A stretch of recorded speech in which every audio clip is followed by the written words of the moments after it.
Hello everyone, welcome to this week's Midweek Meditation. Sorry this one's a little bit late. My week got kind of messed up. But we're back on track. School has begun. Life is good. So hopefully this meditation finds you well. If you're a part of school, blessings as we start up. Hopefully, honestly, if you're at home or you're with us, the back to school blessing you felt. Because again, these transitions are key. Transitions, are good. They're wonderful things, but they also bring a little bit of stress.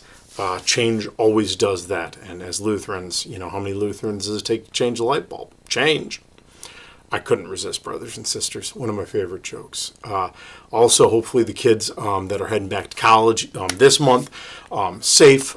Those kids starting up different programs, be it vocational, be it school, be it work, whatever. Blessings in those transitions for those kids. Or maybe some of these adults. Maybe some of you guys are going back for another degree.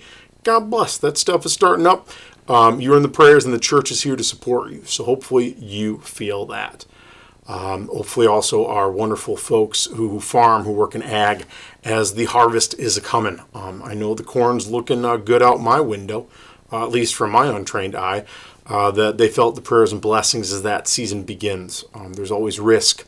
Please watch for tractors on the road. Watch for equipment. Watch for combines. Just keep an eye out, brothers and sisters.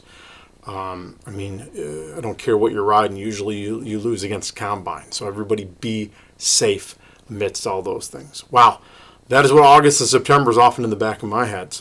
But let's go to the texts. We are in this very interesting time in Mark, where we're not in Mark, we're in John.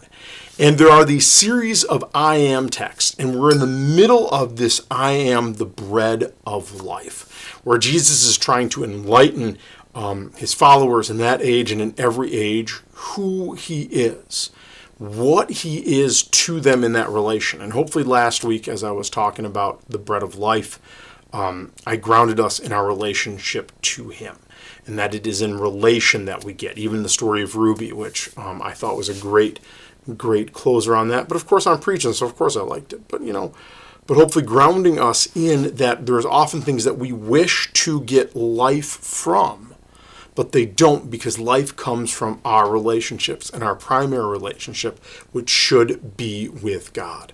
God is one of our primary relationships, should be the primary relationship that we have. And we hear this in Scripture. We love because he first loved us. Relationships are based on love, and it is the font of his love that fills us and fuels us. And we need to go back to that to give us what we need. Augustine, my heart is restless until I rest in thee. And that is key.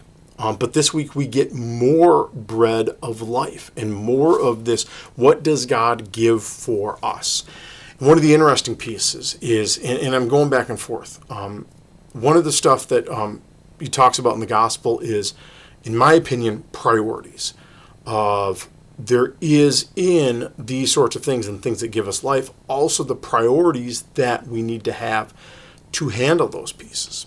But also in the Old Testament reading, we're talking about wisdom and the gifts that God gives us with wisdom. And I'm still going back and forth.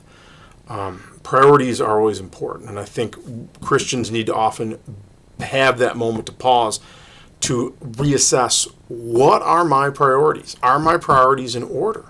Because even if we're trying to stay connected to the piece that we think to give us life, if we don't have them in the right order, if we have them all out of whack, we do not gain life. The struggle is that's always a very law text. Wisdom is very interesting as well. Wisdom in the sense of it's just beyond knowledge. It's this understanding of wisdom as a being that God gives and guides and grounds us with all of these things. They're not mutually exclusive, these two things. Let's be honest. They hopefully go together. Hopefully our priorities involve wisdom, and wisdom gives us priorities. But really, this is a hard week because we've been talking about the bread of life now for something like 3 to 4 weeks, even starting with the feeding of the 5,000s, that Christ is the bread of heaven. I appreciate that it's an important text, but it can get a little problematic when we keep talking about it. One of the reasons I'm also thinking about hopping to wisdom. But that is for this Sunday. But above all, brothers and sisters in Christ, hopefully amidst all of these transitions, you can keep grounded.